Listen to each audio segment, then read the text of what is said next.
l'homme qui aurait fait fuir Hitler des remises des médailles. Aujourd'hui, je vais parler de Jesse Owens.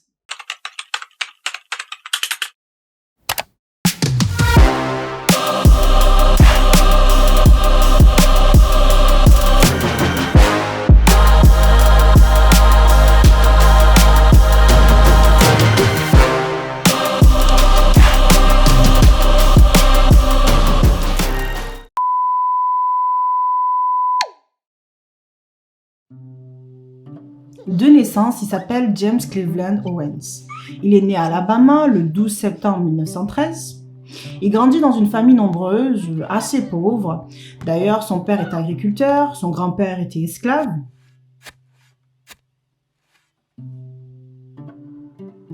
Ils sont 10 enfants. Et lui, c'est le plus jeune. Petit, c'est un enfant très fragile, souvent malade. Il souffre de pneumonie, de bronchite chronique. C'est un enfant souvent malade, ok, mais il est obligé d'aider sa famille financièrement parce qu'ils sont très pauvres.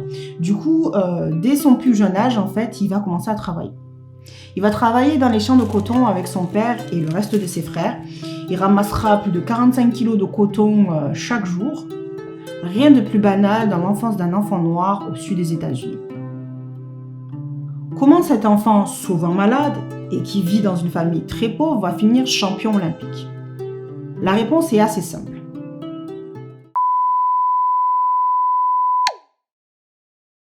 Déjà, on va commencer par ce prénom. Je vous ai parlé d'un Jesse Owens en début de vidéo et je vous dis que de naissance, il s'appelle James Cleveland Owens. À l'âge de 9 ans, il va emménager à Cleveland avec toute sa famille. Et à son premier jour d'école, on va lui demander son prénom. Lui, il va répondre avec ses initiales, JC en anglais. La prof, elle va pas entendre des initiales, mais plutôt un prénom, JC, J-E-2-S-E. Et lui, il était trop timide pour la corriger, il est parti avec. Et puis, pour ce qui est de cette passion pour le sport, là aussi, l'histoire est simple. Il était très bon en sport. C'était un très bon coureur. Il avait un talent inné. Et un jour, pendant qu'il était en train de courir dans la cour de récré, son prof de gym, Charles Riley, va remarquer ce talent et va l'intégrer dans l'équipe d'athlétisme du lycée. Donc maintenant, on a nos éléments, on a ce nom Jesse Owens et puis cette passion pour le sport qui commence.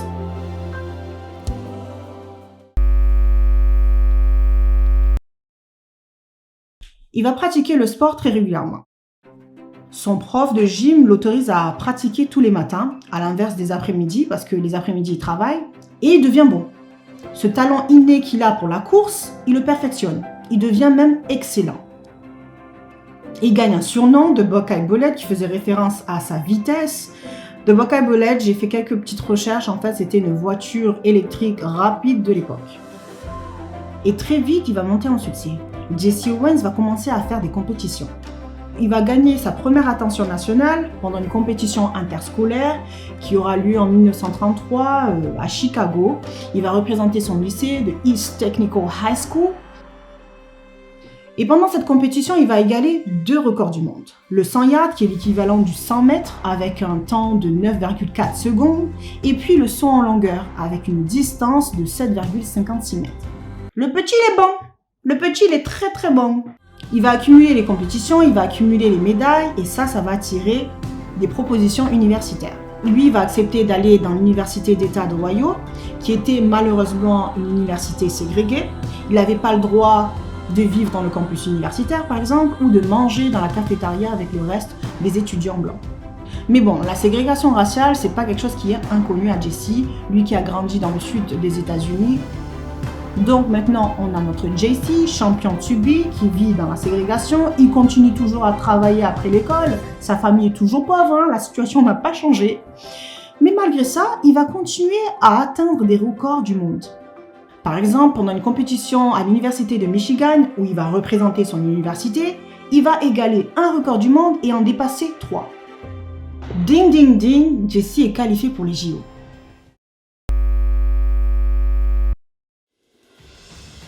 Jesse et toute l'équipe américaine vont prendre le bateau, le SS Manhattan, le 15 juillet 1936, direction l'Europe. Une fois arrivés à Berlin, près du stade olympique, il y aura un groupe de fans qui va les attendre. Et parmi ce groupe de fans, il y aura un groupe de filles qui attendaient Jessie avec impatience. Je vous ai dit tout à l'heure que nationalement, il était connu, mais je vous ai pas dit qu'à l'international aussi, Jessie c'était une star. Hein. Mais il y a un petit hic. Ces JO de 1936, ils sont beaucoup critiqués. Pourquoi ? Parce qu'en fait, ils ont lieu à Berlin, sous le régime nazi. Vous vous souvenez ? Hitler. Et Hitler allait utiliser cet événement pour montrer la supériorité de la race aryenne.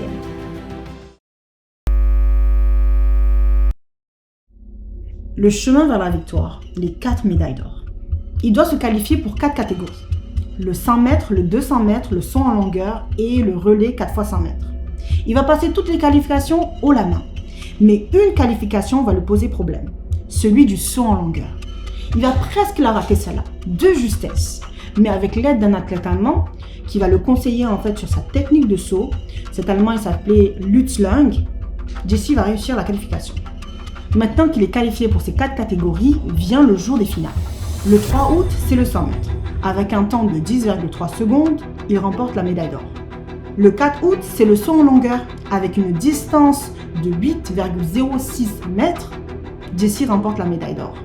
Le 5 août, c'est le 200 mètres. Avec un temps record de 20,7 secondes, Jessie remporte la médaille d'or. Et le 9 août, c'est le relais 4 x 100 mètres. Avec l'aide de son équipe, Metcalfe, Drager, Wyckoff, ils font un temps de 39,8 secondes et remportent la médaille d'or. Ça fait de lui l'athlète le plus décoré des JO de 1936. 4 medals. Il remporte ses victoires et il va devenir malgré lui le symbole de résistance face à la propagande nazie d'Hitler.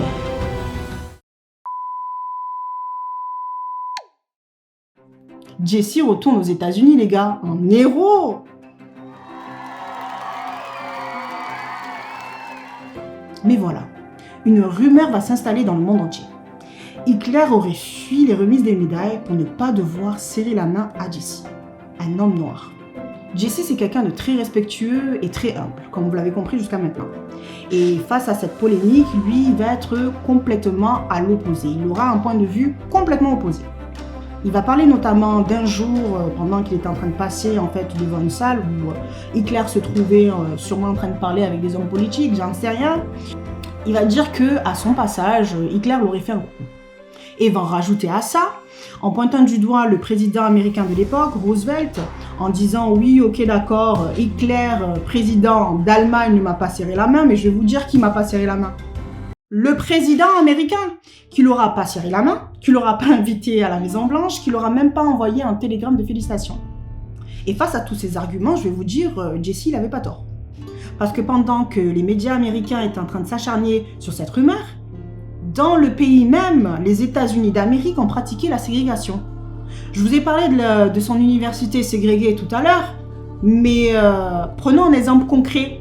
Après sa victoire aux Olympiques, ils ont organisé un événement en l'honneur de Jessie pour célébrer sa victoire. Cet événement, c'était une parade qui avait lieu à New York. La parade était suivie d'une réception à l'hôtel Waldorf Astoria. Jessie, une fois arrivé à la réception, il sera forcé de prendre l'ascenseur à cargaison. Pourquoi ? L'hôtel était ségrégué et hors de question qu'il y ait un noir dans l'ascenseur. Donc, comme vous en doutez bien, il ne va pas avoir le même traitement et les mêmes opportunités que d'autres champions olympiques américains blancs. On ne va pas lui proposer, par exemple, d'aller jouer acteur dans un grand film hollywoodien. À l'inverse, on va lui proposer des courses d'exposition. Ces courses d'exposition, en fait, ça consistait à faire la course contre des motos, des voitures, des trains et même des chevaux. Et d'ailleurs, il sera beaucoup critiqué par rapport à ça parce que les gens vont trouver ça dégradant pour l'image d'un champion olympique de faire des courses, par exemple, contre des chevaux. Et puis, il va perdre la vie à l'âge de 60 ans, le 31 mars 1981, suite à un cancer du poumon. Donc voilà l'histoire derrière cette grande polémique des JO de 1936. C'est l'histoire en fait d'un fils d'agriculteur, petit-fils d'esclave, qui va rester à jamais un souvenir marquant des JO d'été de 1936.